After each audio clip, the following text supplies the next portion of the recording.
Bartlett, and I'll be your culinary host this evening as we cook with Chef Cullen Froelich from No Meat Kitchen. We have Crooked Tree Arts Center staff members Liz and Andrea, which you can't see, that will working behind the scenes with the cameras and be fielding your questions for the chef.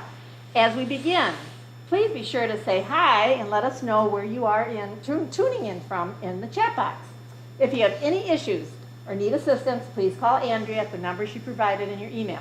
Now, join me in welcoming Chef Cullen. Hello, I'm Cullen Froelich from No Meat Kitchen up here in Petoskey. We'll be cooking some dinner tonight. I'm going to start with the chicken to get that going. And while the chicken goes, we will do the vegetables, then the gruyères, and do the salad while everything's getting hot, and then eat some dinner. So here we go. First things first, we'll grab these. Just gonna throw on some gloves to deal with the chicken.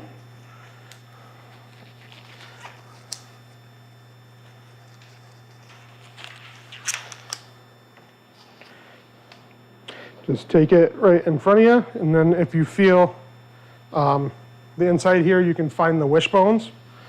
Just take your knife and kind of see if they can see it on the behind it as close as you can. And then you can get your fingers in, find the top of it. Oh, I broke it. And each of those bones will come out.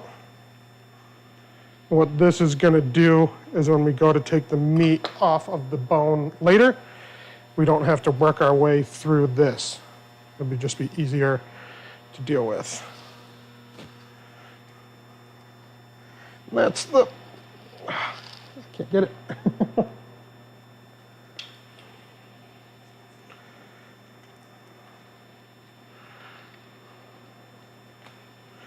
Well, top of the wishbone there. And then we're going to turn the bird over. And we got the backbone going right down the back. You're going to take a knife. You can also do this with a pair of scissors and cut down either side of the bone, the backbone. If you have a nice sharp knife, you can just go straight through the bones and open it up, just down either side.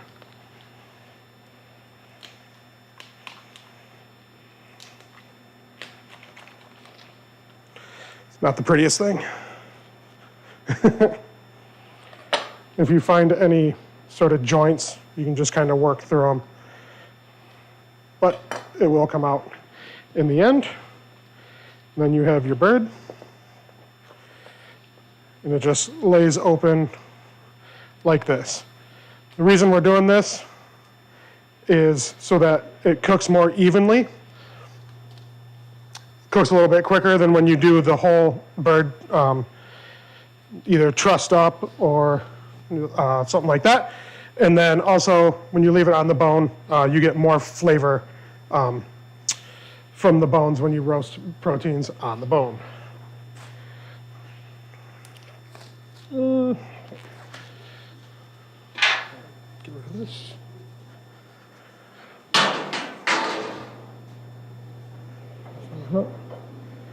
So some of the vegetables that we're going to roast the bird on, I've already prepared. And they're just diced up, kind of large, because we're going to let them cook for a long time. We want them to be a little bit larger so that they just don't burn while they're cooking.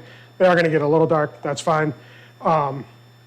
In here I have some of the celery root, my carrots, some onions, and then partway through we're going to add some of the herbs and some of the chicken stock, which will end up being the sauce in the end. So what we want to do is season our bird all over nicely with our kosher salt.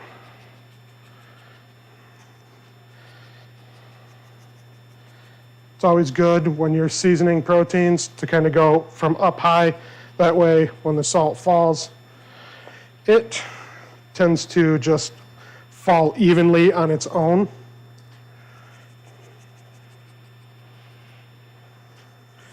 We like to be pretty liberal with it. When you're seasoning the outside of something like this, you do have to make up a little bit for, the meat on the inside. So it helps season that too. Another thing you can also do with almost any protein, but specifically spatchcock chicken, is brine the bird and then let it dry for a good, 10, 12 hours overnight, just in your fridge.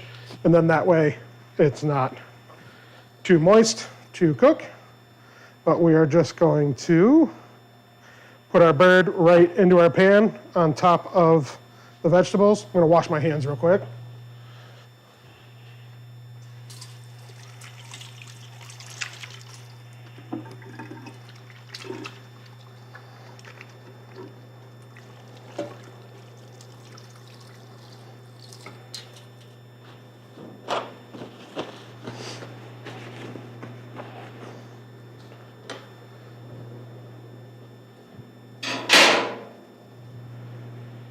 And then I'm just going to sprinkle a little oil over top of the skin here and help get it crisped up in the oven. If you don't have your oven on at 400, you can do that now.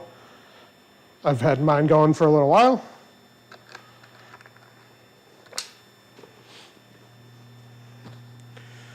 And then back here, do you have it? Good? Cool. I'm gonna send the whole thing straight into the oven.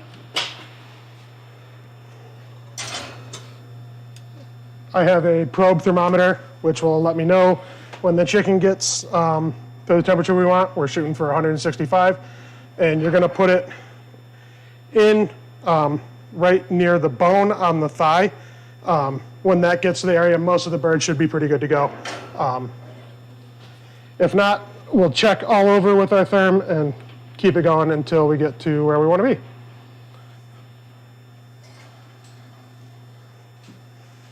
I'm gonna wash my knife real quick as well.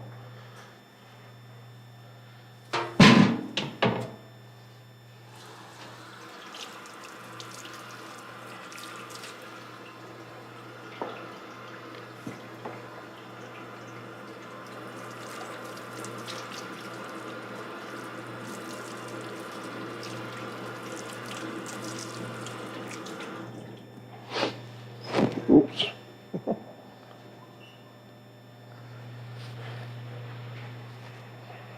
All right.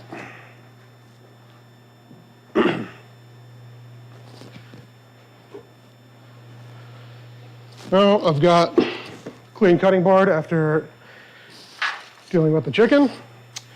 I have a pan wrapped in a little bit of aluminum foil just to save on some cleaning time later. I'm going to take this and put it into the oven. This one's set at 350. If you're doing it all at the same time, the 400 is fine. You just have to watch the vegetables. They might get a little dark on you. Just pay attention to them. Pan in the oven.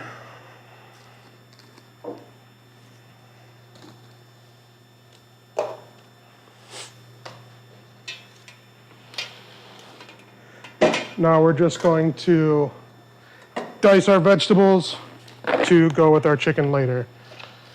This is our celery root. I've already trimmed it and peeled it just for a little ease here. But we're just gonna cut our vegetables into nice large dice.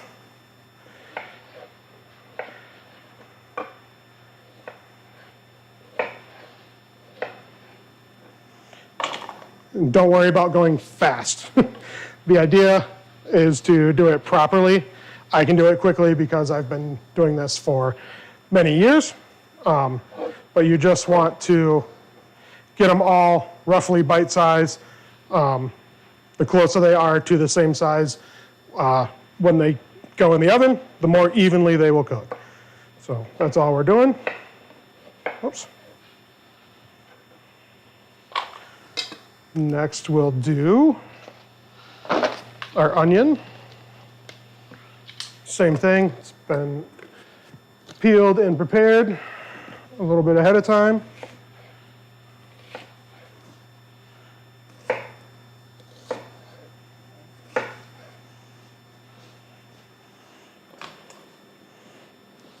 If anyone out there needs me to slow down. We have a question, Chef. Sure. We're going a little fast, and someone asked, they didn't know what else you just put in the oven.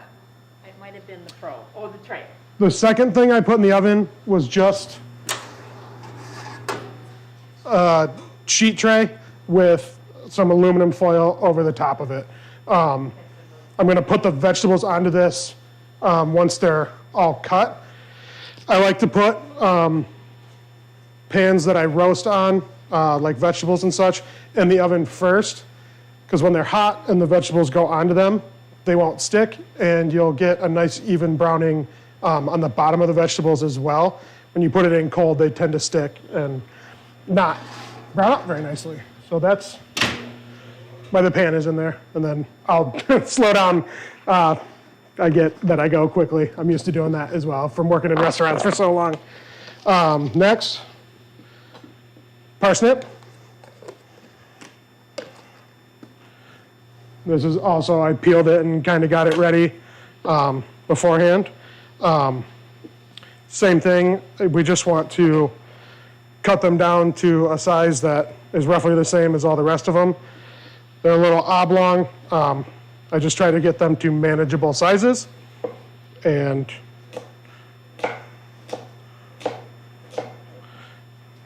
dice them up.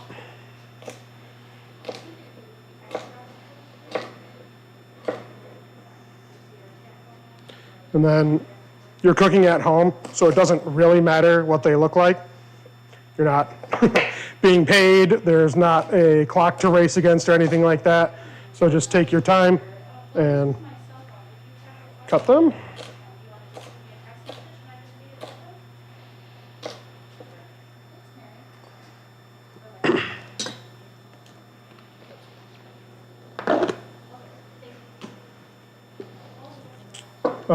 I have some carrot as well.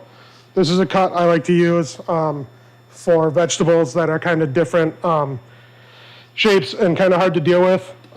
It's called oblique or a roll cut. And after you peel your vegetable, if you turn your knife on a 45-degree angle, you can cut into it and you'll get roughly a three-sided shape like this.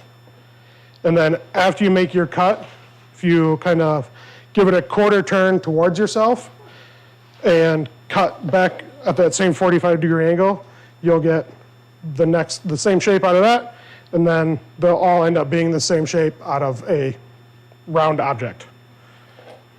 And you just kind of work down the line. Again, I'm used to doing this super fast, so I'll try and slow it down, but you just quarter turn, make your cut. Quarter turn, make your cut. And just do that until you've gone all the way through the vegetable.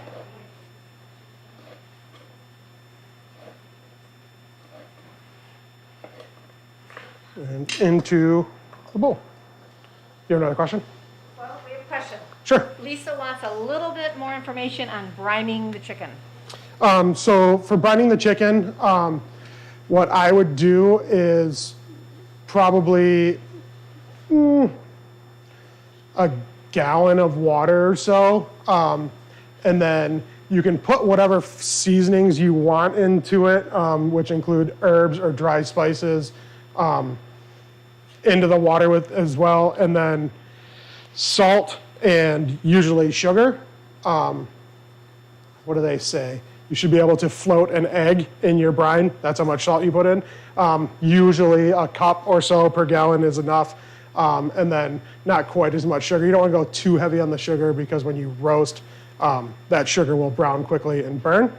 But after you make your brine solution, you would just put the entire bird into that and then store it someplace covered and refrigerated for anywhere from 8 to 12 hours. And then after that, you would take the bird out, rinse it, and then let it sit in a pan or on a seasoning rack, uncovered, but still refrigerated, and it would dry and then you would roast it from there. And Chef, what herbs do you put in the brine? Herbs, with chicken, I like rosemary, I like thyme, I like sage. You can do parsley. I like to do citrus zest, orange, lemon, and then based on time of year, you could do whatever you like. You know, in the winter season, you generally like warm spices, juniper, anise, cinnamon, things like that. But the bird will take on like a nice herb flavor and spice flavor when you do it that way. So back to the vegetables. We've got one last thing to do, which is our sweet potato. Sweet potato, I nipped the ends off of it and peeled it. And I like to just quarter them and then kind of dice them the same way that I did the parsnip. So I'll go ahead and do that. Are we time to catch up? Is everybody caught up? Can we get that from the chat? We're good? So there we go, quartered. And then just cut them into nice bite-sized pieces.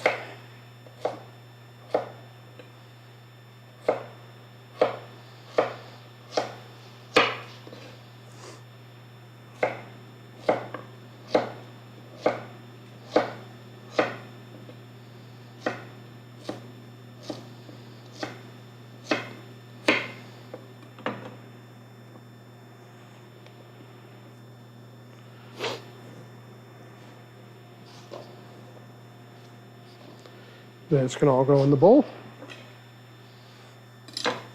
And the last thing I have is oranges.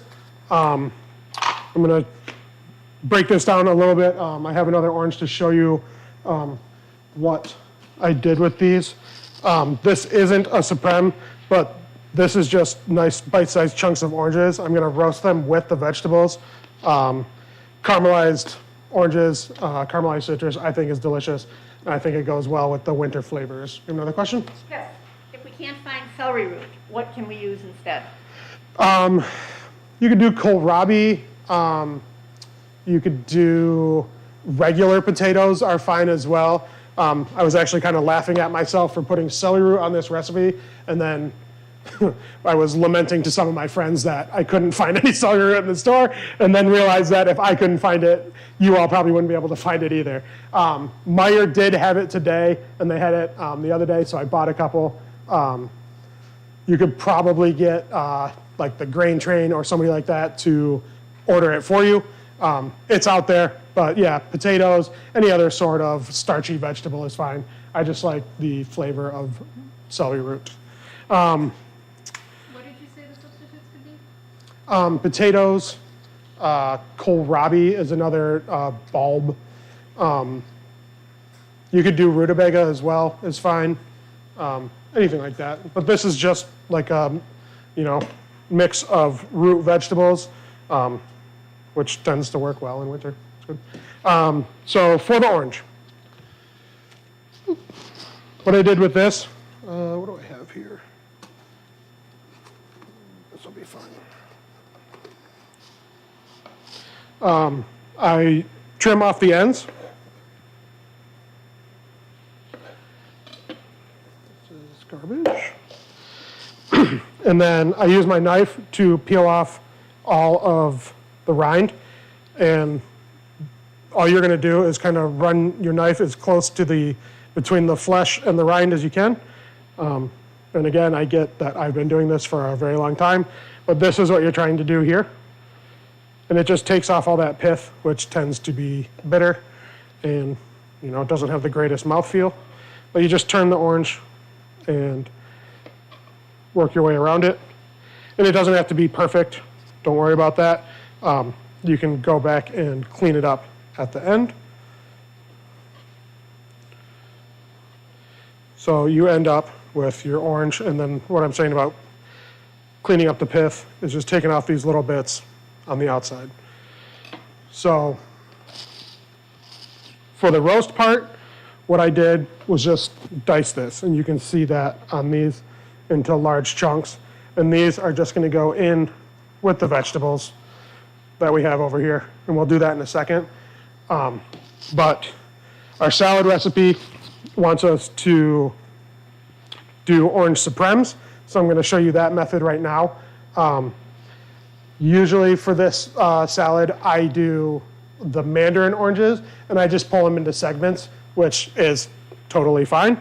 The supreme will get rid of all the membranes between the meat that we want, and it's just a nice way to present the fruit in a salad.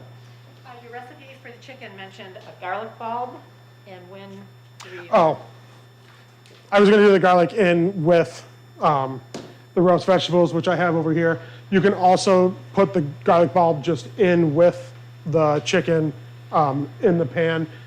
If I was going to do it in the cast iron skillet with the chicken, I would just split it in half across all the cloves and just set it in there with it. And then before we puree it and make the sauce, I would take that out because you don't want the garlic skins in with it.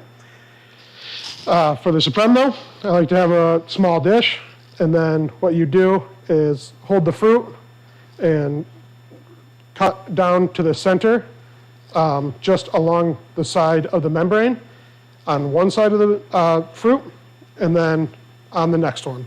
And you end up with your orange supreme. That goes into the bowl, and then you just work your way around the fruit. There's the membrane right there in the middle. And then you do the next one. You kind of just move the membrane off to the side. And there's your orange supreme.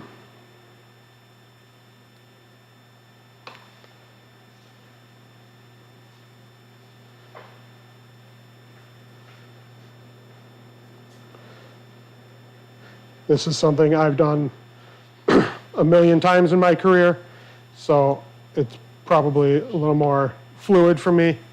Just take your time.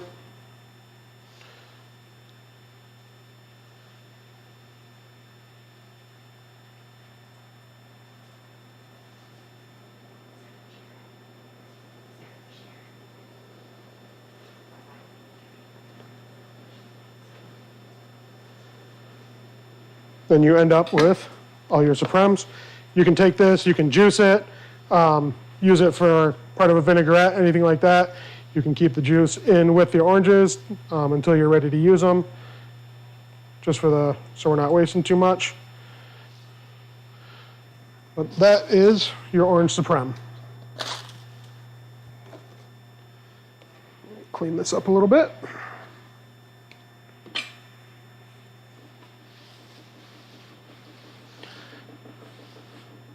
Rinse my hands.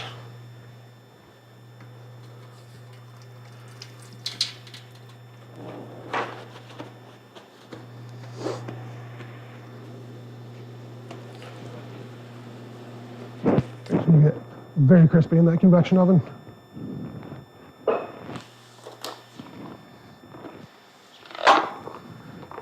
Off to the side here, I do have the garlic cloves we were talking about.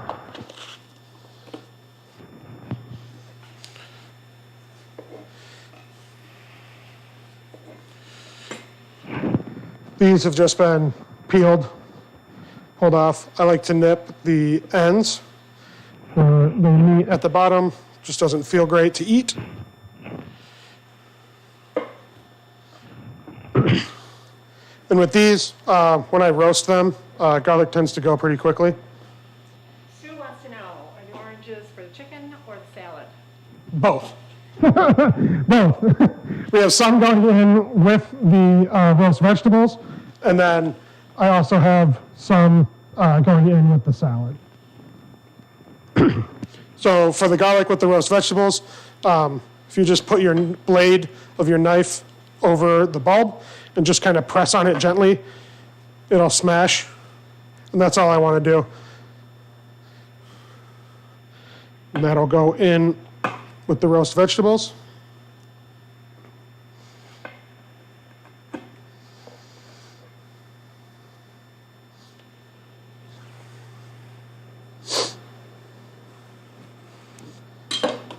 And then with the vegetables, I like to add a little bit of olive oil.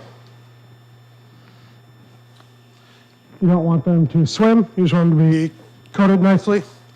Just gently toss them.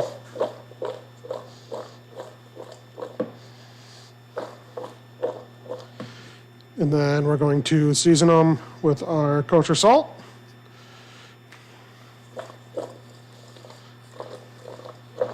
Toss them a little more. A little bit more salt. You can adjust yours to however much salt you like in your recipe. And then some cracked pepper. Toss a little bit.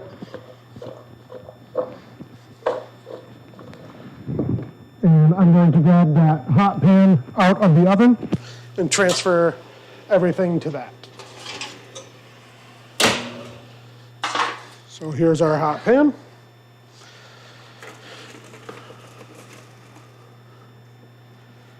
It all just goes on there, kind of nice and flat and evened out.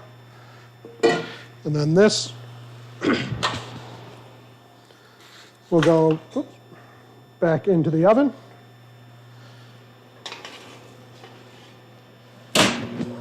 We're just going to let those roast until they are fork tender. Just keep an eye on them. You can stir them a little bit, but we do want them to color up a little bit, and we'll pull them out when they're ready.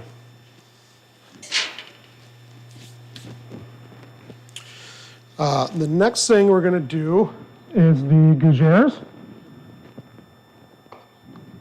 So I'm going to grab all of my stuff for that.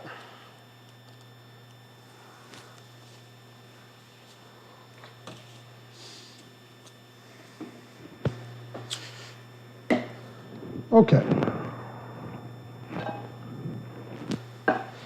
We've got our half a cup of water, our stick of butter. I've cut this into just chunks, I don't know, on the tablespoon marks. Doesn't really matter. You can put the stick in whole if you'd like. We're melting it completely, so it doesn't matter. We're going to add our half a cup of milk to this water. And then we will put that and the butter on the range, bring that up, and then the cup of flour is going to go into that all in one shot. And you gotta have your wooden spoon ready. We need a wooden spoon when we're making pot de choux, because it's really the only thing stiff enough to work the dough. If you use a silicone spatula, it'll fold a little bit. You have a question? It's in my box. You just pop that lid up and it's right there in the front.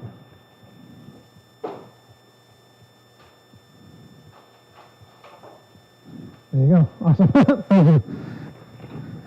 What do we got here? Half a cup of water.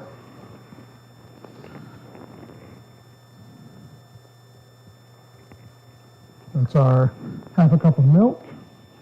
Can we go another question? Sure. Back up a little bit. Michelle wants to know if you put oil on the veggies. Yes. I just use extra virgin olive oil.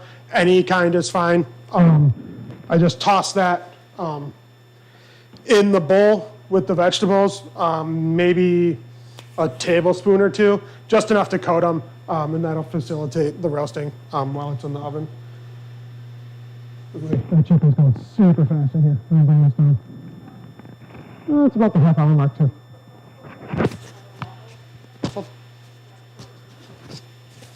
Oh, I went the wrong way. Good, fantastic.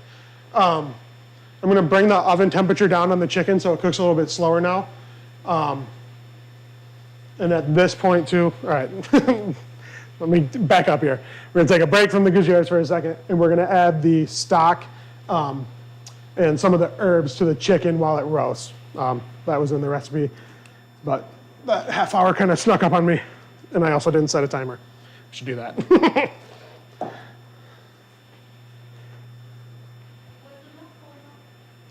Yes. I generally tend to use whole milk when I'm doing recipes. It works just fine with only water.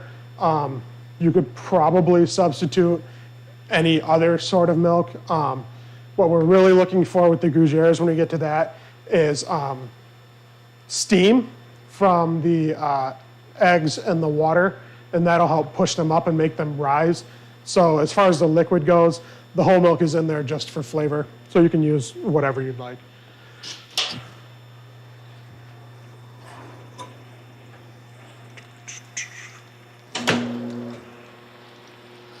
I'm gonna burn this. All right, so we have our chicken going. A little bit of chicken stock. There's fat down in the bottom, so when you do this, just be careful. It might splash a little bit. But you're just gonna add a little bit down in here, maybe half a cup, or a cup. So it comes up and just gets those vegetables so they're not just gonna burn on the bottom. And then we'll use this at the end once we take the chicken off to make our sauce out of it. So the stock is in there, and then where did I put them?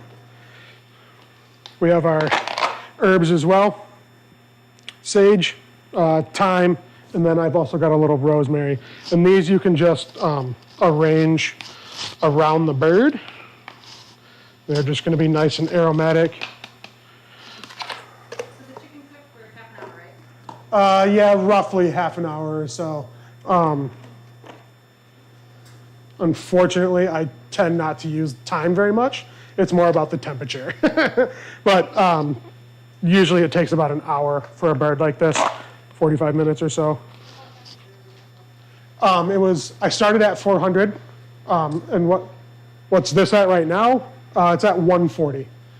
But yeah, I like to start with the oven nice and hot because it gets your skin going nice and crispy. There's all sorts of ways to do birds like this. You can actually do it skin side down in the pan and cook it the entire way on the range instead of putting it in the oven at all. Yeah, there's lots of ways. Like I said, I like to do the bird like this. It cooks evenly and usually cooks pretty quickly. Looks nice. So now that we have our herbs and our stock in with our chicken, we can transfer it back to the oven.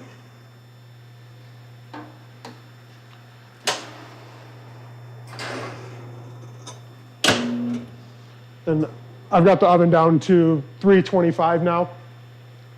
I might even go a little bit lower. This is a convection oven, so they tend to go a lot faster. All right, so back to the gougères. We have our pot. This is half a cup of whole milk, half a cup of water, and that can just go into the pot. And then your butter can go in as well.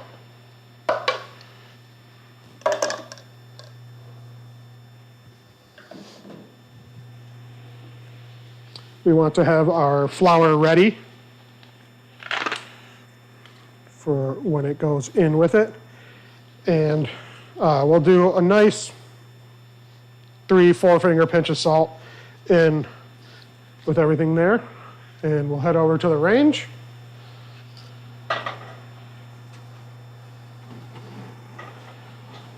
And that will come to a boil.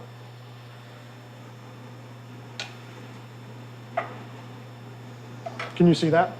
Good. All we're going to do is let this come up, and right when it comes to a boil, we're going to put the flour into it, and we're going to stir and cook it continuously for 2 minutes or so. The flour will kind of start to stick and pull away from the bottom, and all we're doing is cooking the rawness out of the flour, so it will get a little bit nutty, which is what we're looking for. That's good flavor. And once that happens, we'll pull it off and let it cool for a little bit. And then we'll continue the recipe from there.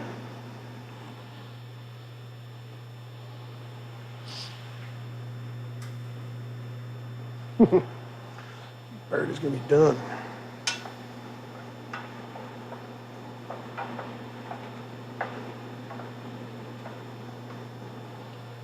Is everybody keeping up? We're good? Nope.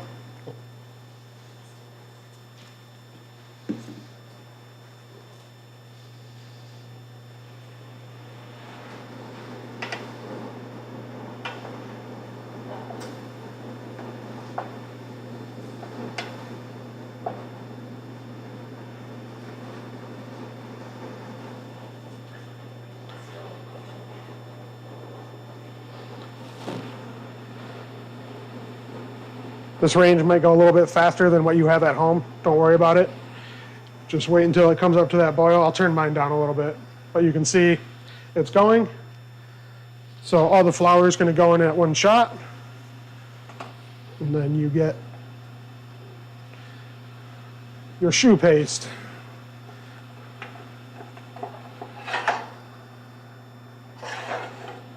And you can turn your heat down a little bit while you're doing this part, otherwise you'll burn it. But we just want to cook this until it starts to dry up a little bit and get as much of the moisture out as we can, because we're going to add eggs back to it later. Make a nice dough out of it.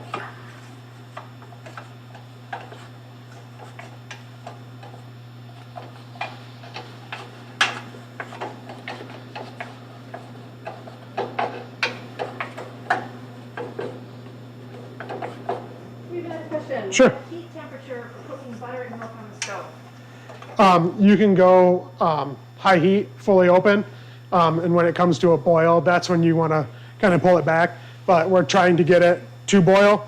All the flour goes in, and then you can pull back a little bit to medium low, and that's when we'll cook and stir. Can you see inside the pot really well? Yeah. So it's kind of, you can see the flour cooking to the bottom. It's getting sticky.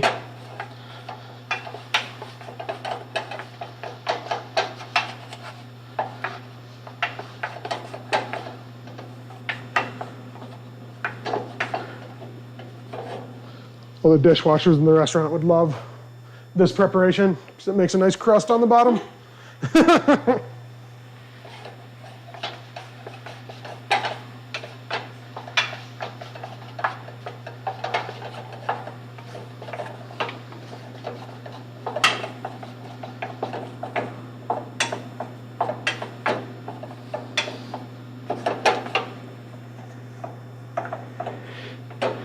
You can feel it. It starts to get dry and kind of doughy as the moisture comes out of it. We always used to say it should feel like your sous chef's earlobe when you squeeze it.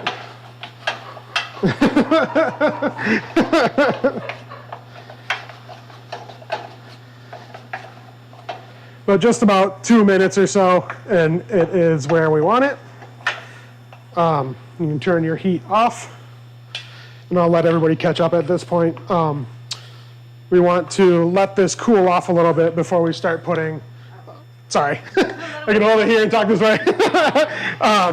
We want it to cool off a little bit before we start putting the eggs into it so that we don't curdle and cook our eggs. So this can just sit and cool. We want to get our beets boiling so that they're done for the salad as well. If everyone's caught up with the dough resting, we can do the beets. The beets I have nipped the tops and bottoms and then peeled as well. You can do this with the skin on and peel it off afterwards. It's just hot. I tend to like to do it this way. It's just faster. You can also, you don't have to do them whole. You can cut them into the size that you want them and then cook them. If you're gonna boil them, you can roast them as well. If you cut them down, they're gonna go faster. And I think we can do that here. Is everybody good for doing beets right now? Yeah?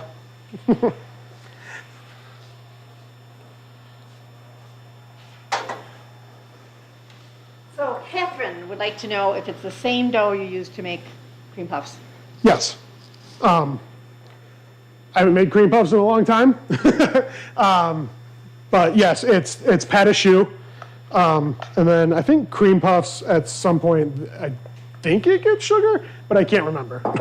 I made cream puffs since like culinary school. But yes, one is savory, one is sweet. Same thing, pâte à choux. For the beets, we can split it in half here, and then we'll just cut them into wedges that can go into our salad later. So that way it's quartered, and then I'll cut those quarters again so we have nice bite-sized pieces.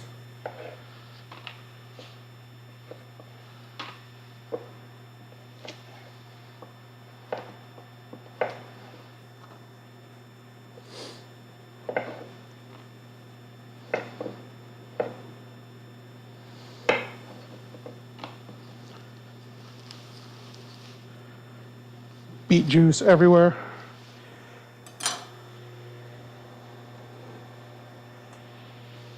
And these I'm just going to put into a pot of water and let this come up to a boil, and then kind of turn it down to a heavy simmer until they're tender as well. And at that point, I think I put in the recipe, you can add herbs to it, and any, like, if you want to do tea packets or anything like that. I like to use ginger tea. I think it goes well with the salad. And we'll do that at the end because we don't want the tea in it for too long. It tends to become bitter, and that's not good. So we'll just transfer our pot with the water to the range. Turn it on high until it comes up to a boil, and then we'll bring it back down and let them go for a while until they're cooked. Our chicken's like there. Don't worry about your chicken at home. You can just let it go until it gets to 165. It'll be just fine. I'm going to take mine out so that it doesn't overcook, and then we'll go back to it later.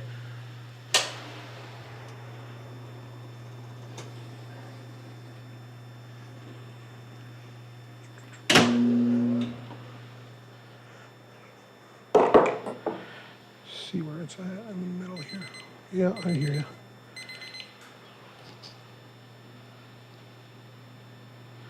There you go. I'm going to show this too. So I moved my therm, and some of the chicken is still only at 150. And usually places closer to bones tend to take longer to cook. Some places only at 140, so we can put this back in and wait for it to finish up.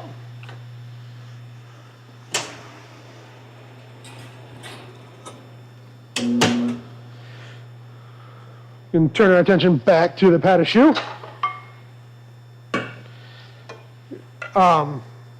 If you don't have a mixer, you can do this by hand. I'm going to do it in the mixer so nobody has to watch me struggle. But we just transfer the dough into the bowl of your mixer or mixing bowl. Every time.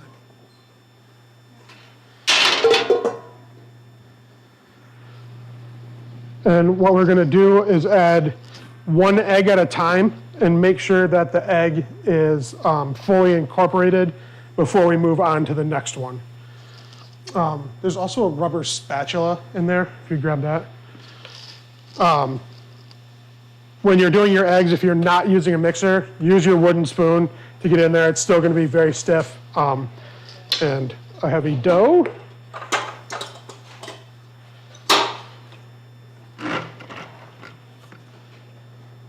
Good, can you see it? Good, okay. Whoopsie daisies. Paddle attachment. Got it? Cool, fantastic. Thank you. We will have our 4 eggs cracked here. Give everyone a little time to do that if they don't have them cracked yet.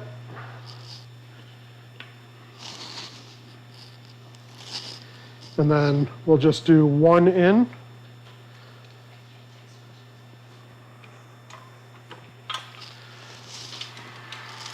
And let that work into the dough.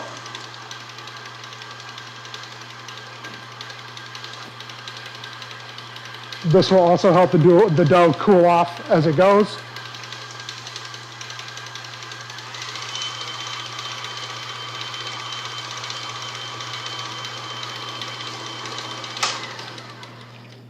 And then we'll do our second egg.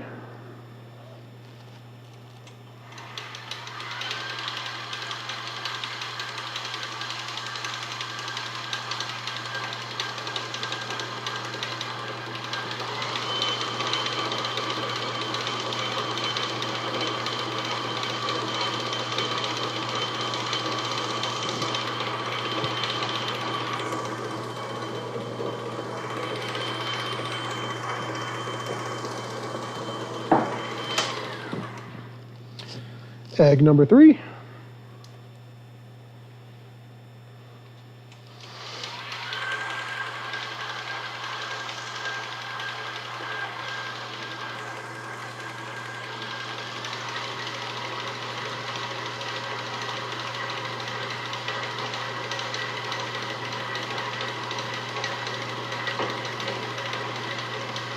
Beets are boiling. Beets are boiling. Fantastic. My beets are boiling. I'm just going to bring them down to about medium. It can be a good simmer. And just let them go. Like I said, we want them to go until they're fork tender. And we're bringing them down in heat just so we don't boil all of our water away. Looks like my vegetables need some attention as well. You can see they're starting to brown up. Those oranges are getting a little caramelized too, which is always great. A lot of people aren't used to like roast fruit and stuff like that, and they get very good. And they get sweet and a little savory. It's awesome. I always use a cake tester, or you can just eat one. But that'll just, you can see how done they are. They need a little bit longer. They're almost there, but see, if they stick, they're not done yet. But some of them will just fall right off when they're ready to go. Most professional chefs have them. They're extremely convenient for checking the doneness of things. Last egg going into our dough.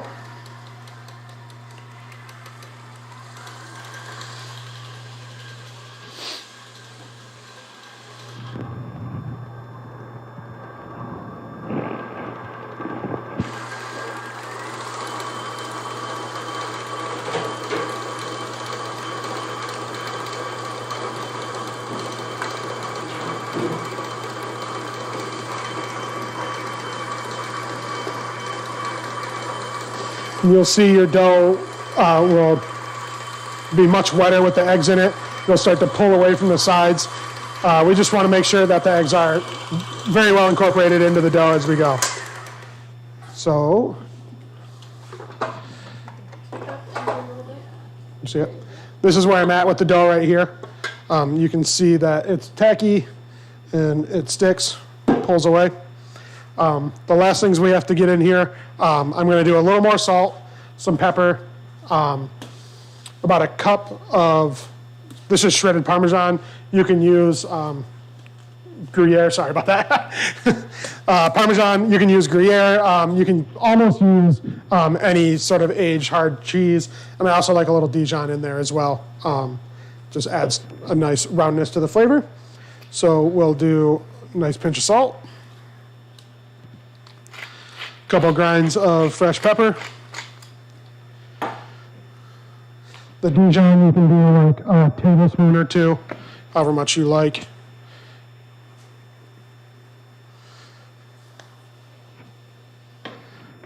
And your cheese.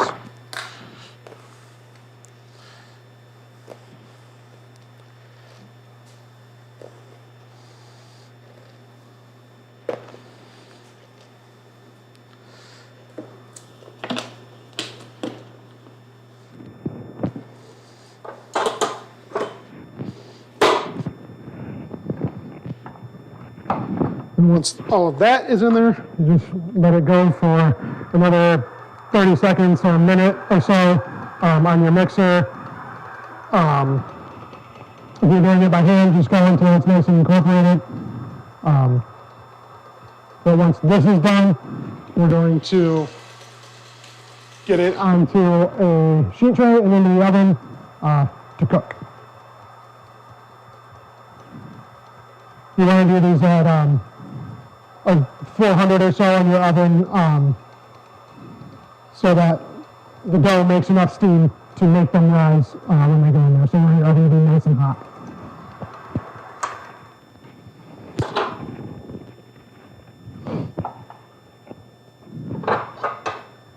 I'm going to come back over here.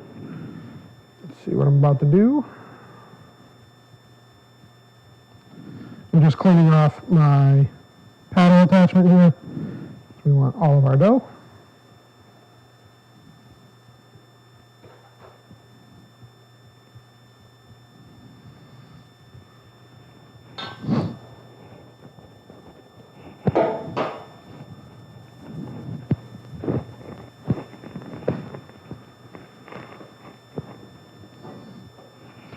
Just scraping it down, making sure you get everything up off of the bottom.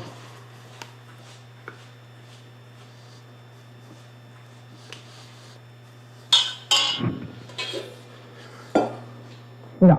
Can you tell the audience a little bit about your Courtiers? Are they French? Yes, they're French. They're just a nice savory cheese puff, nice pâte de choux.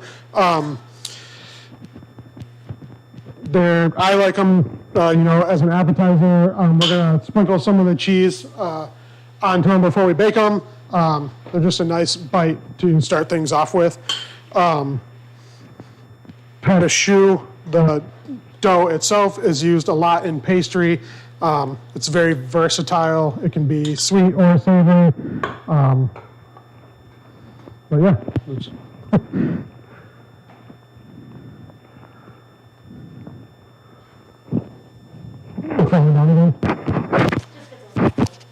There we go. All right, thank you very much. I've got my pâte de choux into a bowl. This can go into a piping bag and can be piped onto a baking sheet before it goes. You can do it with a spoon, kind of like a drop cookie. I have a little portion scoop just to make it go a little bit quicker. But anyway, it gets onto the baking sheet is totally fine. They're going to puff up and they're going to be delicious. You need to put one of these ovens to 400. Go here.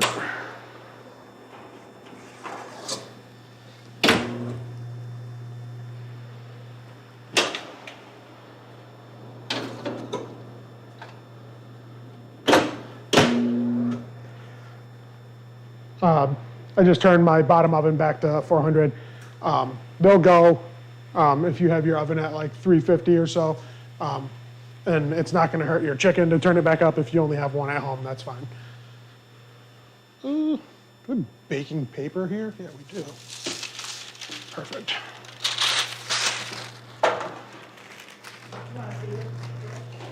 This will be fine.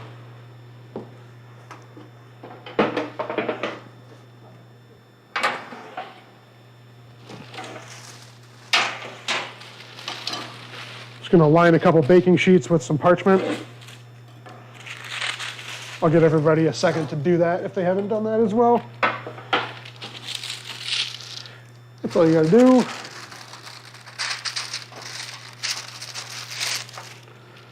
I'm going to check my beets while everybody does that.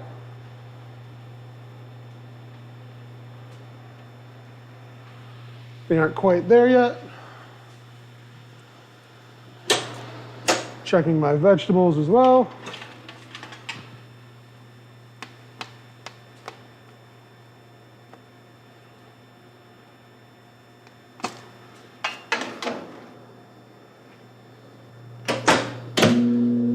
So the vegetables only have a couple minutes. If somebody would just shout vegetables at me, that would be great. So onto the parchment, I have the pâte à choux or the gougere dough. Just scoop a nice tablespoon size bit of it, about like that,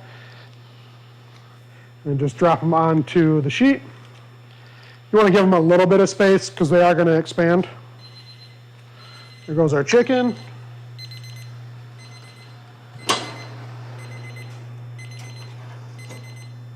It's going to be hot.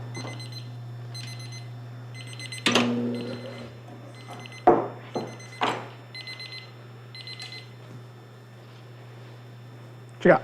Can leftover dough be frozen and used later? Bill wants to know. The best thing to do with it is to cook all of it, bake all of it, and then freeze that. And then they can be brought out and thawed. And then once they're thawed, you just toss them back in the oven until they're nice and hot again. That's the best way to take care of that. Chicken's giving me a hard time today.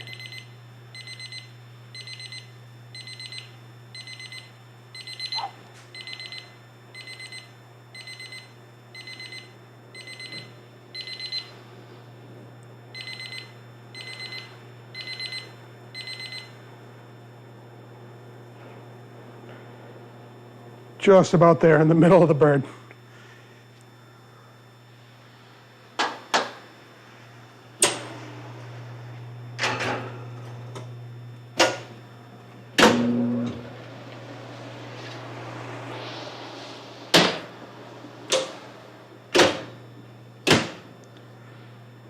I'm going to pull out the vegetables. Most of them are nice and tender, right where we want them, a little bit of color on them. And I'm just going to set them off to the side here. And when we're ready to eat them with everything else, we'll just heat them back up again by tossing them back into the oven. Vegetables, we did it. Nice work. I'm going to keep going with the gougeres over here.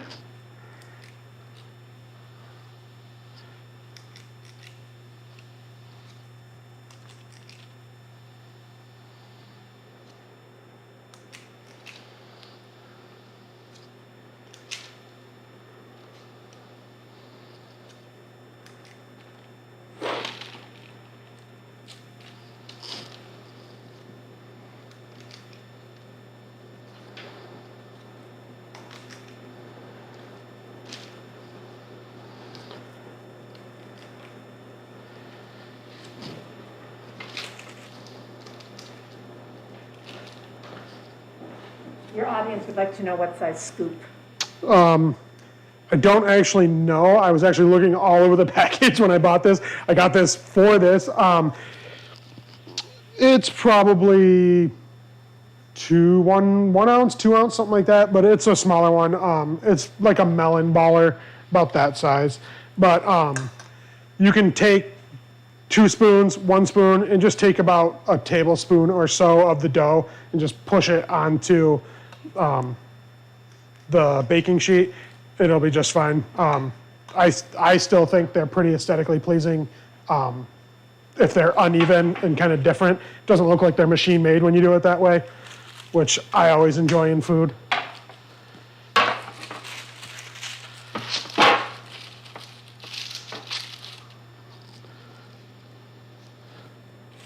I'm going to have a little leftover dough at this point, but you, like I said, you can just do them all.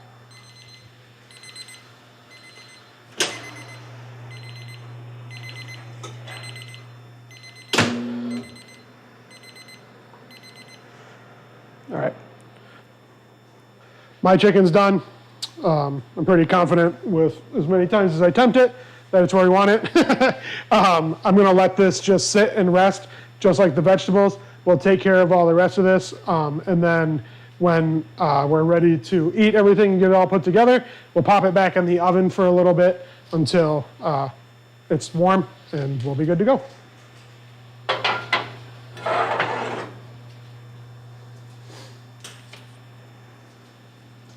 How long can I remove this for you if you need a moment? Sure. As I say, they're quite heavy.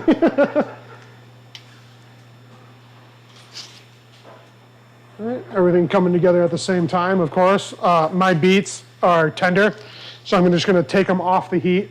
I'm going to add some rosemary to them, and then just picked rosemary, and then I'm also going to throw in my little tea packets as well. You can add a little salt at this point too, just season them up. And then we'll season them again later when we do the salad.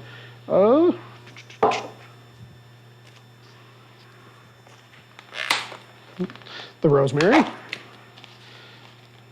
That can just go straight in as well.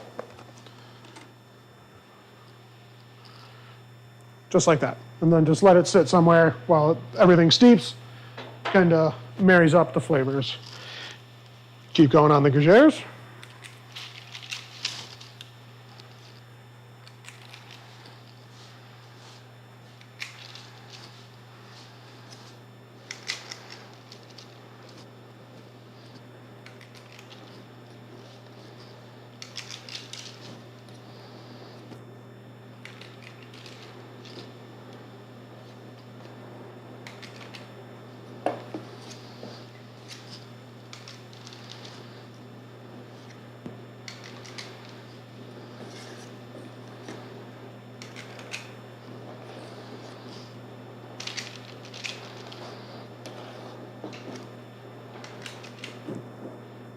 You have a question?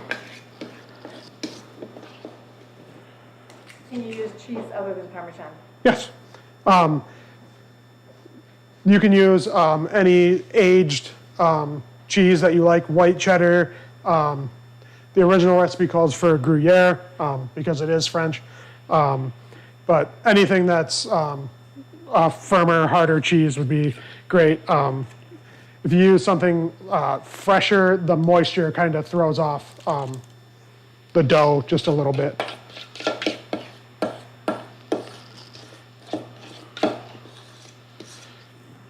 Last couple scoops there.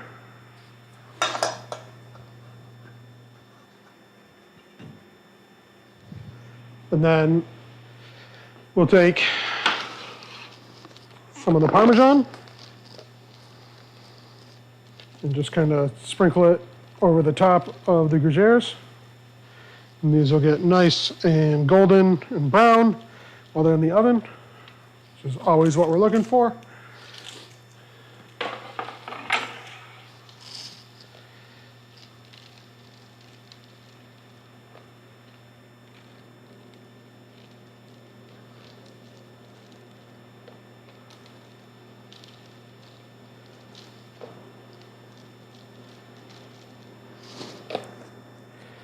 These are going to go into your 400-degree oven for roughly 22 minutes.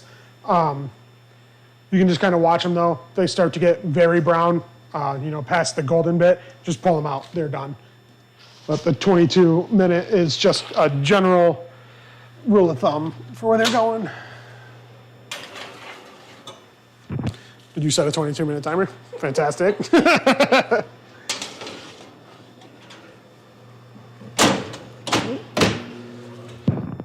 So now that those are in, we can start putting together our salad, and that should get us about to where we want to be. So let's do that.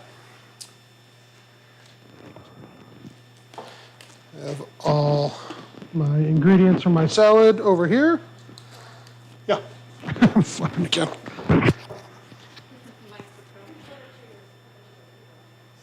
Grab it to the apron.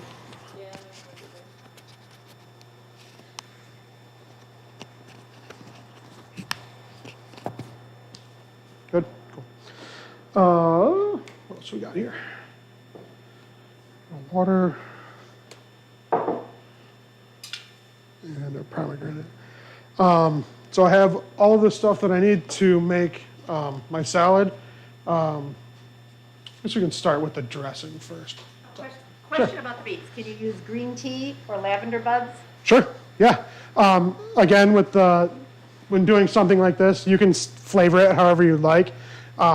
They don't take on a massive amount of flavor from doing this, but they're just kind of nicely scented. So yes, if you wanted to do lavender, what was the other one? Green tea. Green tea is fine. I just like ginger and beets together. I think it's a good flavor combination. So that's what I have. It's also what I had at my house. So whatever's in your pantry, that works too. You might find something new that you like. Where are we at here? We'll do the dressing first, the vinaigrette. Mustard, garlic and shallot. I have apple cider vinegar, olive oil, and some honey as well. And then my salt and pepper is up over here. To start,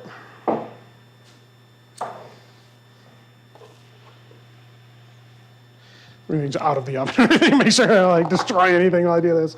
I'm just going to mince some garlic and shallot. Good aromatics for dressings. The shallot, I've nipped the ends and pulled off the peel, the outside. And I'm just going to take a couple slices off of it. Doesn't take much, especially if you're only making vinaigrette for a couple people. Or I guess it depends on how much you like shallot. I love it. I usually use the whole thing, but this is plenty for now. Once you take your slices off of it, you can just kind of run your knife over it. Again, it doesn't matter what this looks like, and it also doesn't matter how fast you do it. It's about being safe and just getting it done. But that's all you're really looking for. You can go back over it again the other way with your knife, so there's not giant pieces of shallot in your dressing. You can just try and find those little bits. But that's all we're looking for in the end. And you can transfer that straight to your bowl.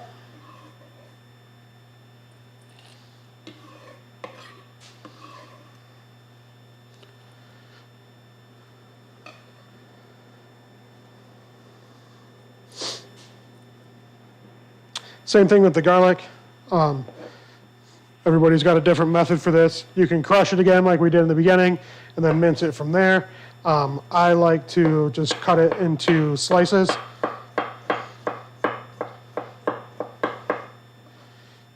And then run my knife over that.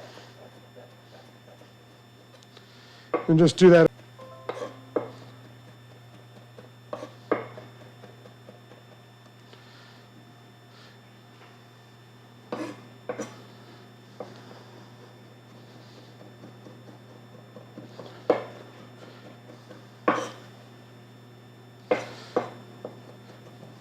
Once your garlic is minced,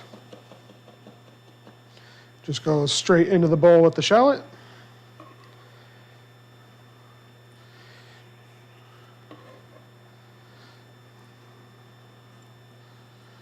I'm gonna rinse my knife real quick. Just do that here.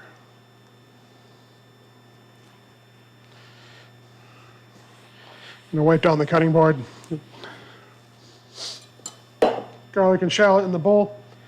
And then we'll do some of our honey.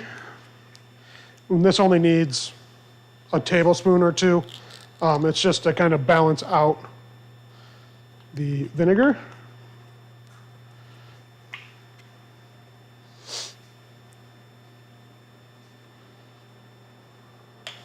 Straight in.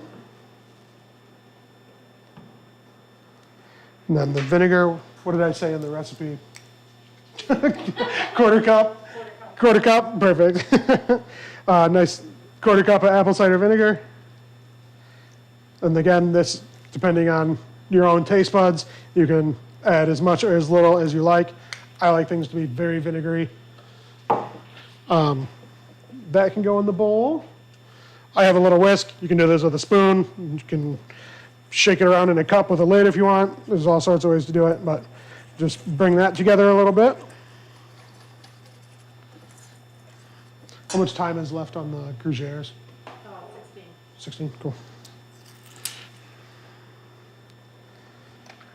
And then I also have a little Dijon.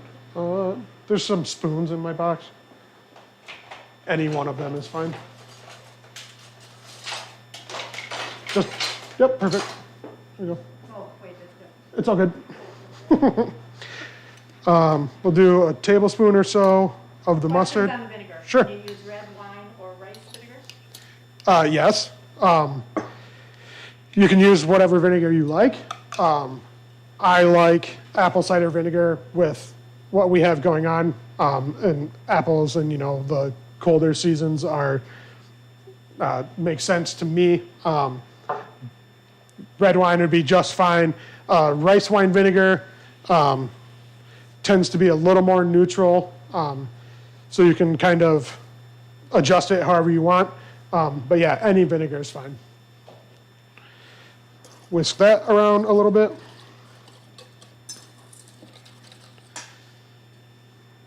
And then we'll do a little bit of olive oil, probably a tablespoon or two. I think it's probably what I wrote down on there too, yeah?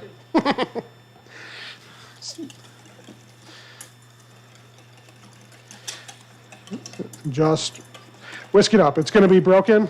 We're not emulsifying it or anything like that. We'll add a little bit of salt and pepper to it. Again, depending on your taste.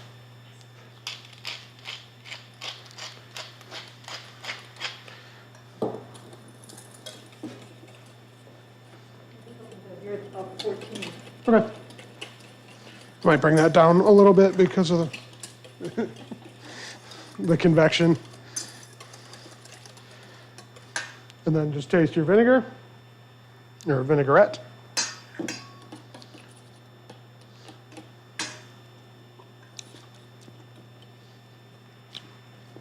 I think that's great. Sweet, vinegary. All right. We've got our oranges. These are the mandarins that I peeled earlier. You can do the supremes if you'd like, but here you can see the difference on just how they present in the salad. This is, what I'd be doing in a restaurant. If I was at home with my kids or something, they'd be getting these. Here, we'll use the supremes. They probably did the work at home, huh? So these can just go into the bowl. I didn't grab plates to plate anything.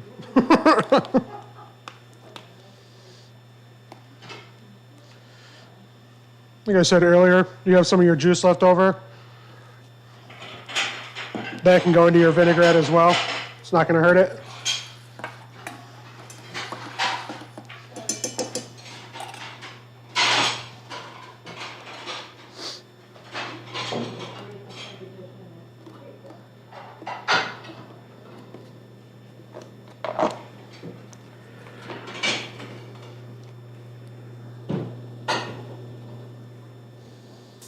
Perfect. I have some white cheddar. Any cheese is fine. This would be great with feta. You could do it with mozzarella if you wanted as well. I just prefer the white cheddar. It's got a sharper, more pungent taste to it, and I think it works well with the salad. This is kind of sliced up, and I'm just going to crumble it into the salad.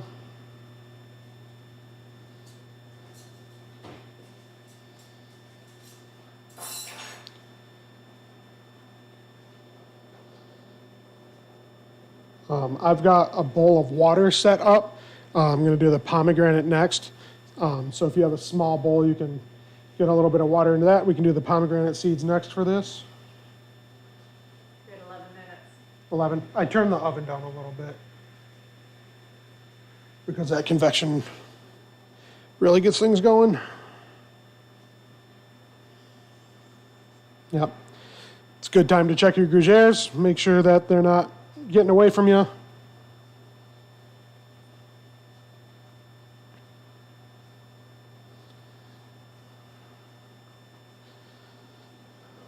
White cheddar into that. Clear a little space here.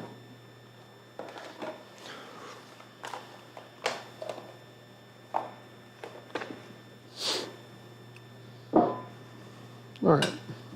my pomegranate. Like I said, I have my bowl of water. I've seen this done a couple different ways. I think you can nip the top and bottom off and you'll see kind of segments where all the seeds are at. And I think you can pull those out. I'm going to show you the way that I was always taught. And that is just by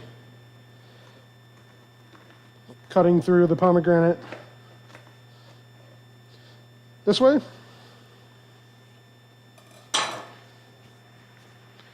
And then what I do is turn it down and use a spoon to just kind of tap all over the back. And you can see that the pomegranate seeds will drop into the water.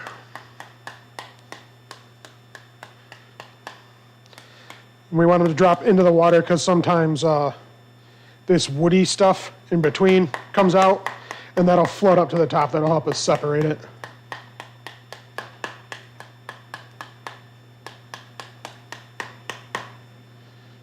Nine minutes. 9 minutes, thank you.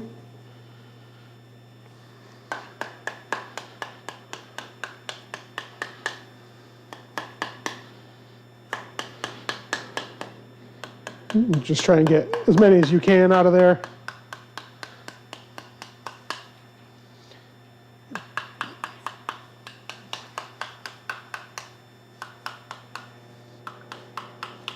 Can you explain the difference between a regular oven and a convection oven? Yes. So a regular oven or a dead oven does not have air moving around in it. And these convection ovens, can you see back in here? Kind of. There's a big fan in the back of it. And so, I'm just going to turn this down. While it's going, the air is moving around it, and there's convection inside the oven.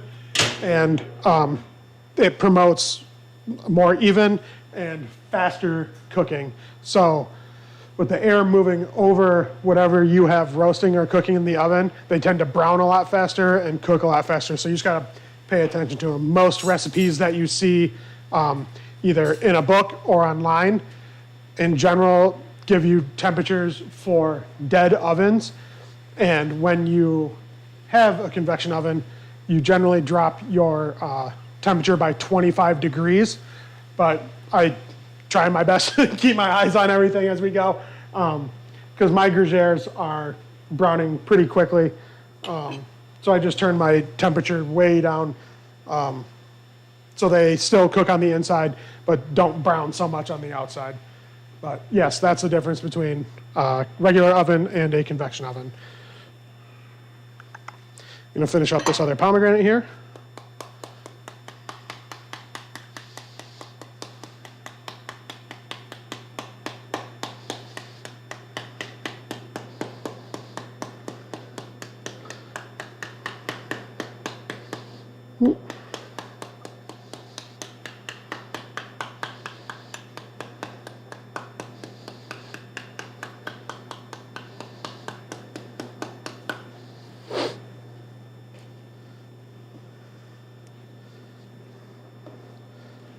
All right, so we've got our pomegranate seeds. You can see all the woody stuff that's floated up here. You can just kind of pick that out.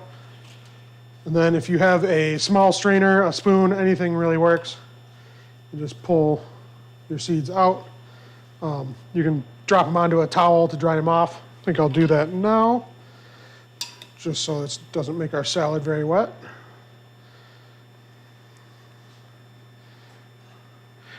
You can just get those right into the bowl and see everything.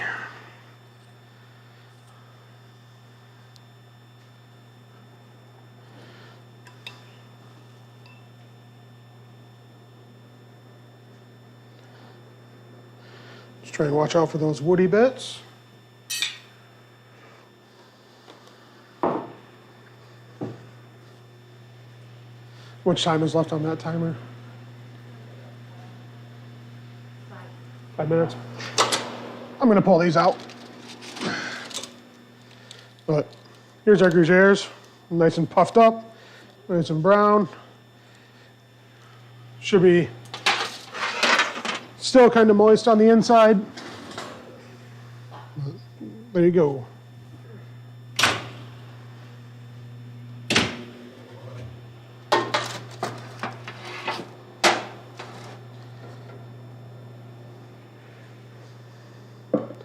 The next thing I'm going to do for the salad is pull the beets out.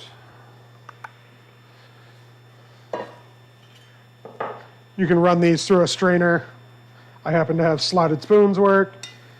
And you can do this ahead of time as well and then let them cool.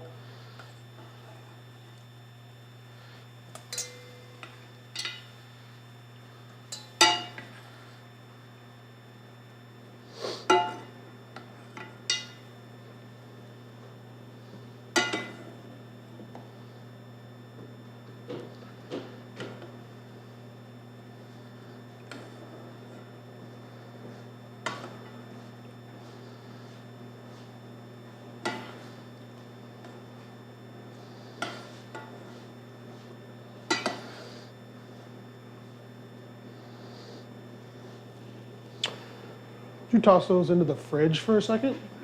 Thank you very much.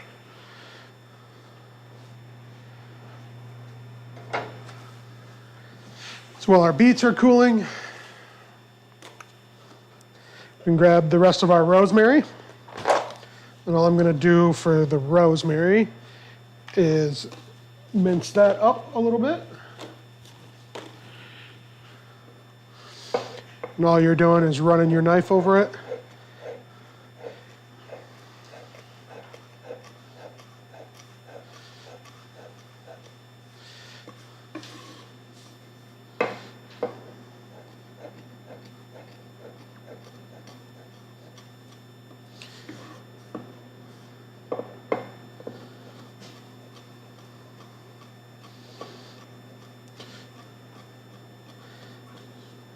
Don't worry if it's not perfectly minced. We just want it small enough that we're not eating like entire branches of rosemary. But that all can just go straight into the bowl as well.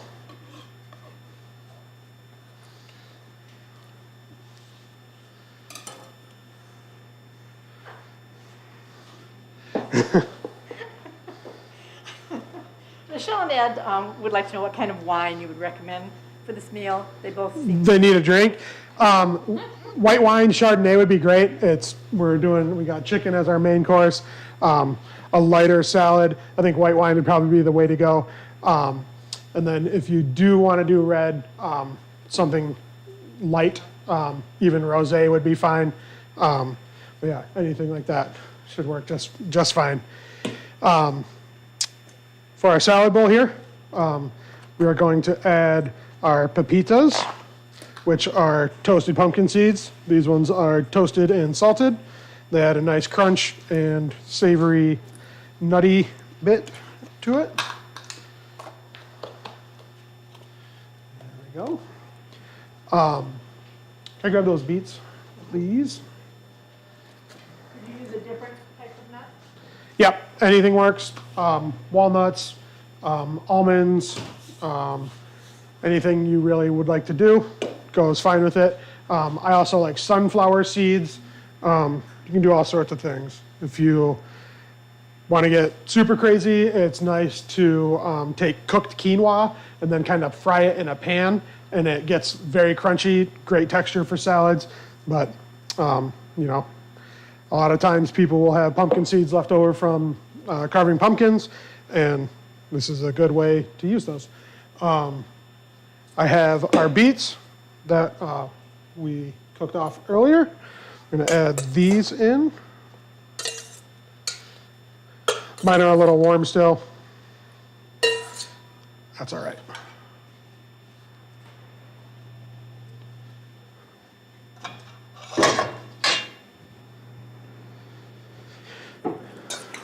Just give everything a nice toss in the bowl.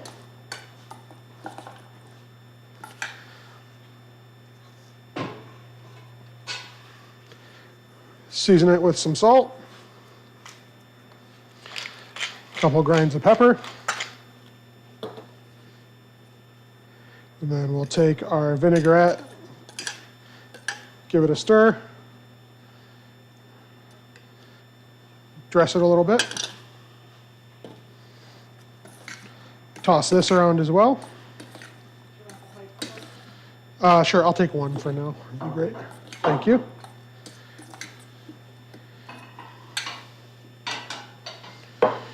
And then we're just gonna scoop everything out.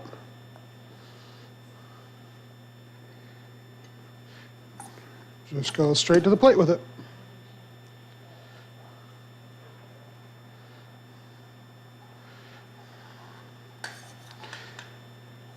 You could do this in like a larger platter if you've got guests or company, and kind of let everybody take what they want out of it. You can plate it up like this.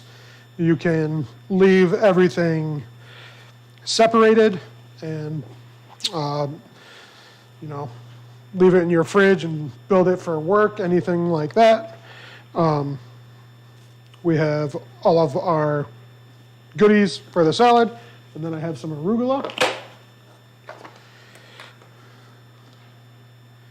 And I like to just put some of the arugula right up on top of the vegetables and fruits. One of our guests would like to know how you would prepare the quinoa you mentioned in place of with the tomato. So for quinoa, if you want it to be crispy, you just cook it like you normally would. Rinse it, boil it, season it a little bit. Let it drain very well, otherwise it gets kind of crazy.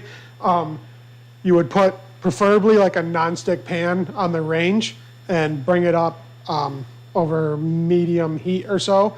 What you're doing is frying it. It works well in a deep fryer, but most people don't have a deep fryer just in their house. Some do. But you would carefully spoon some of the quinoa into the oil once you put oil in the pan, and just kind of let it fry. It'll stick together, and then that can be transferred out onto like a paper towel or a seasoning rack and just season a little bit. And you just get like a very nice crunchy texture from that. Gets really nutty as well. Salad, after you got your arugula on there, I like to finish it with some of our dressing.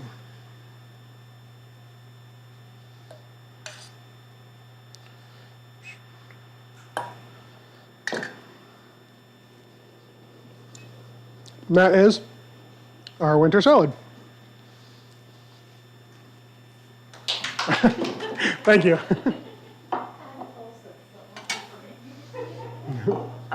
The gougères, if yours are, got some pepper in my throat. If yours are out of the oven and ready to go, I like to take a big basket or a big platter if you have one. Anything's fine. You can line it with a linen. Any way you want to plate it up is fine. But all you need to do is just transfer them on over. You can finish them. I've got black pepper in my throat.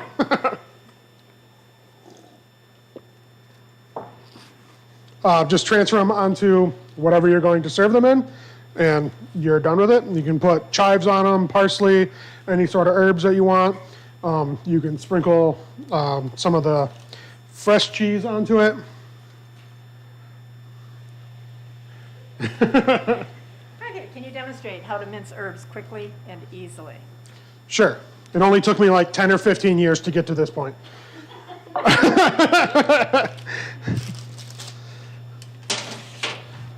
But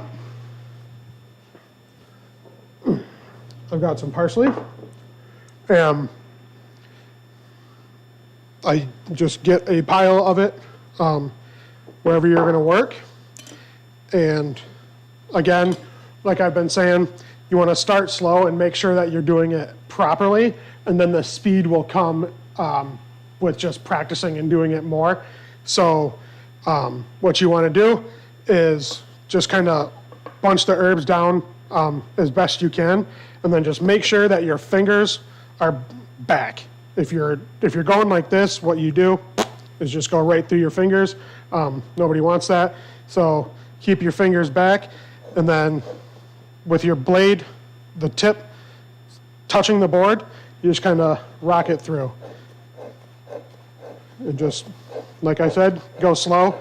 Let the knife do the work. If you're pushing on it, going as fast as you can, you're going to bruise your herbs, number one, and then Secondly, if you're going very quickly and, trying to be like you're on TV or something like that, you're probably going to end up hurting yourself. But you just run your knife through them a couple times, and then you just turn them, you can scoop them up.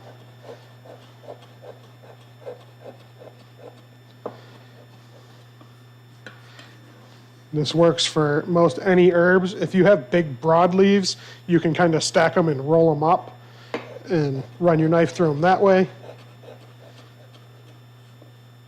But there you have it, just minced herbs. As long as you're not rushing, it'll get done. Helps to have a very sharp knife as well. Like I said, your plate of gougères. Do a little fresh cheese on them again. Some of the herbs. There you go. Nice pile of gougères. Spot for this parsley. Could you grab me one of those platters back there?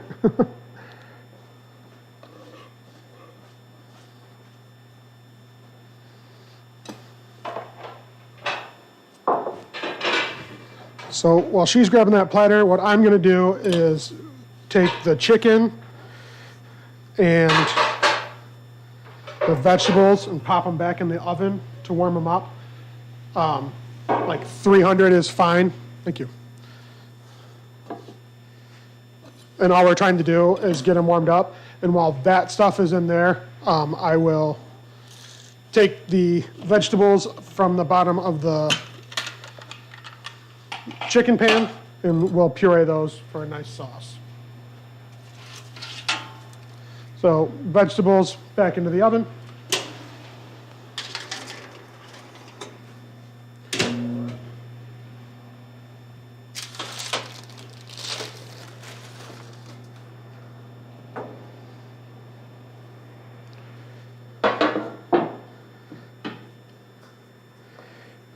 Want to be kind of delicate with the chicken because it's going to be tender and kind of want to fall apart. Do you ever serve the Courtiers with a sauce? With a sauce? Yeah, you can do pretty much any sauce that you like as well. Any sort of bechamel cheese sauce is great. Let's double down on the cheese. I actually did them with just marinara, like a red sauce not too long ago, and I couldn't make them fast enough. So yeah, any sort of sauces are fine. Chicken back into the oven. Guess I'm not doing that door.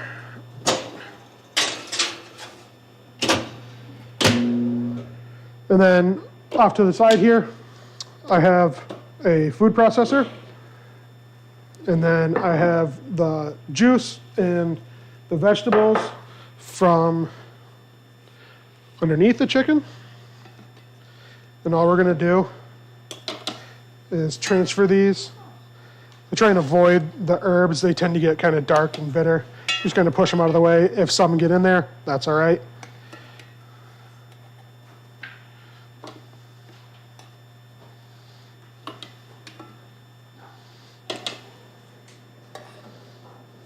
All right, if the pomegranate seeds don't come out easily, does it mean that the pomegranate is not ripe? Probably. Sometimes you just really have to tap it pretty hard, hit it. But yeah, if they don't want to come out, the pomegranate may need a little more time. I guess I've never come across that before, unfortunately.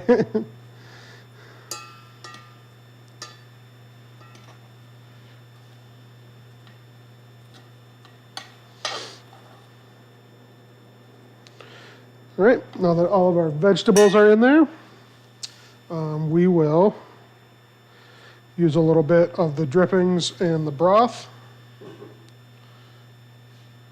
Try and avoid some of the herbs. You don't want to do too much or else it'll be too thin, and then we can always add more in if we need to while it's pureeing.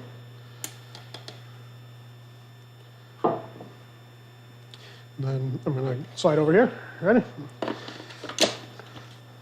Food processor, blender, anything's fine. We'll do a little bit of salt, some pepper.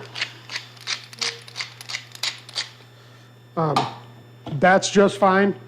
I always like to have a little bit of vinegar in my sauces. It just helps cut the richness. Not too much though, tends to overpower the whole thing.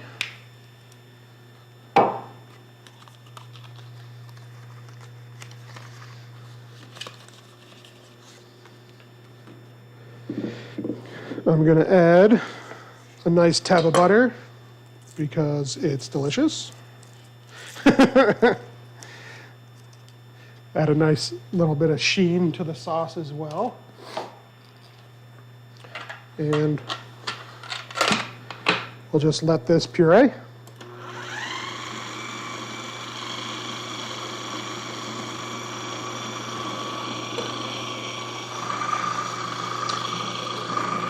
If you're doing it in a food processor, it's probably going to be pretty chunky. If you do it in a blender, you'll get a nice smooth sauce. We'll see where we get with this. Might not be the prettiest thing you've ever seen, but it'll taste good.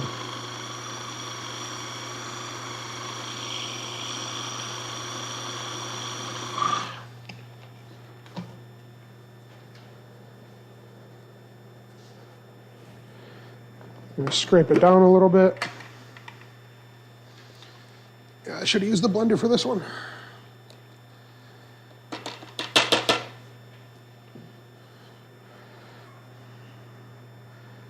A little more chicken stock in here. We want it to be like a sauce consistency, not mashed vegetables. This is great for This is great for Thanksgiving. If you have vegetables, you know, that you've done with your turkey, and you can just take them out and puree everything together. Very tasty. We now have a technical question.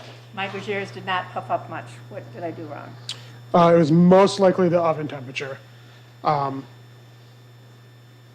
would assume that would be it. You want your oven to be 375, 400 degrees, because what we need to happen is the steam from the eggs to push the dough up.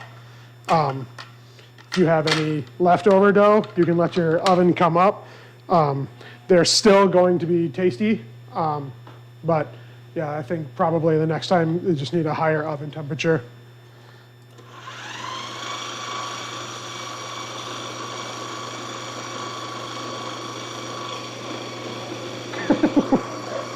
They're stealing bites.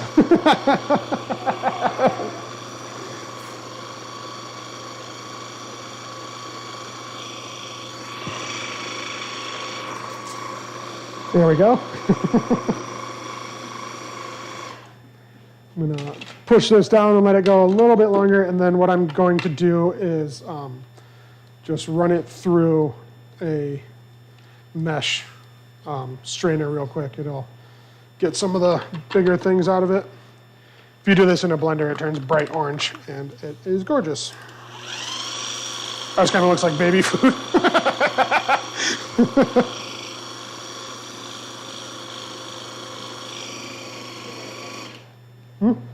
They're perfect. Thanks.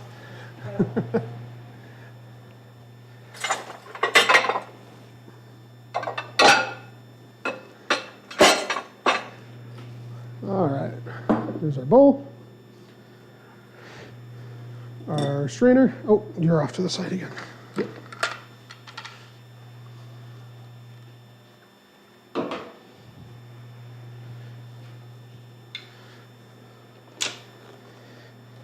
And all I'm going to do with this, transfer it over here.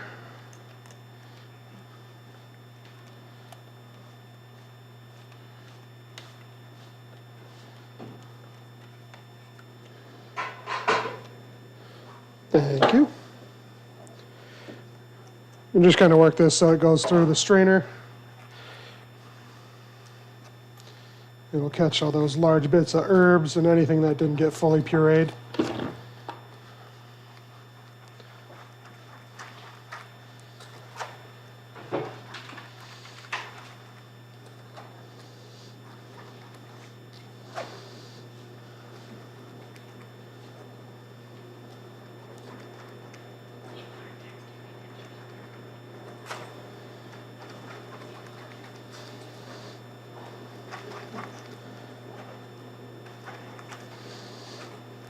You just have to smile. I'm having fun. Once we get all that through,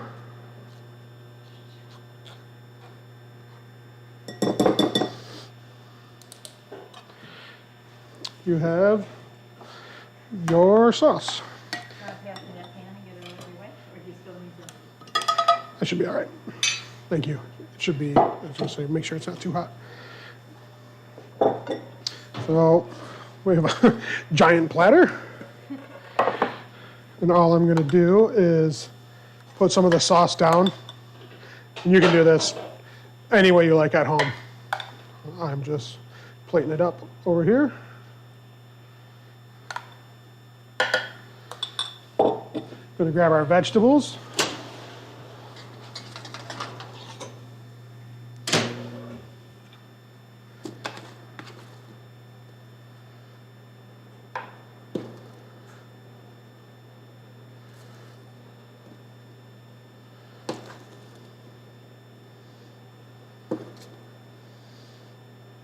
They smell very good. Hopefully yours do too.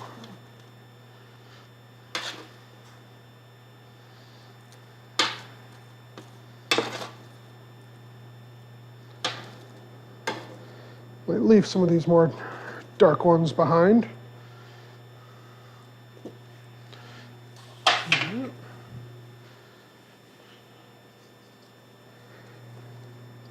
Garnish it with some of the parsley that I did earlier.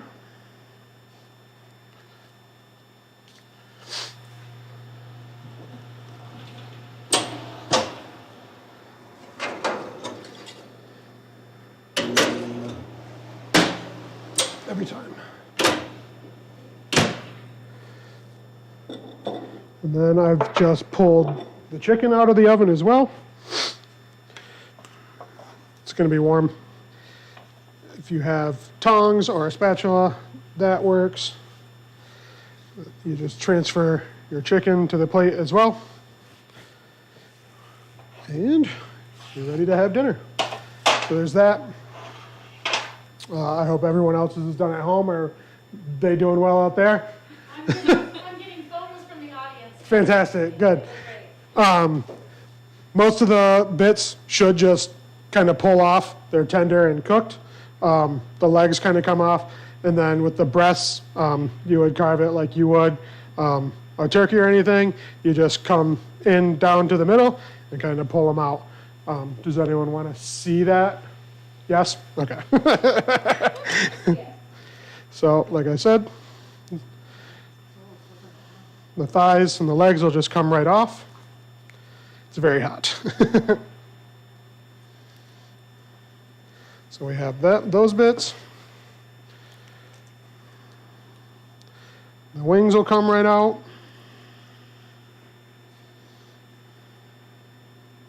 Oh, that one lost the top bone. And then for the breast, I would just go straight down through the bird. And because we took the other pieces out, it comes right off. You're going to have a little bit of the rib meat on there. It's going to be tough to get this piece off. There's the bone. That'll come right out. Then you have your breast here. You can slice that. And enjoy it. Destroy the plate right after I put it together. But that's all I've got. So, if everybody wants to try it and close this out, it should be pretty good.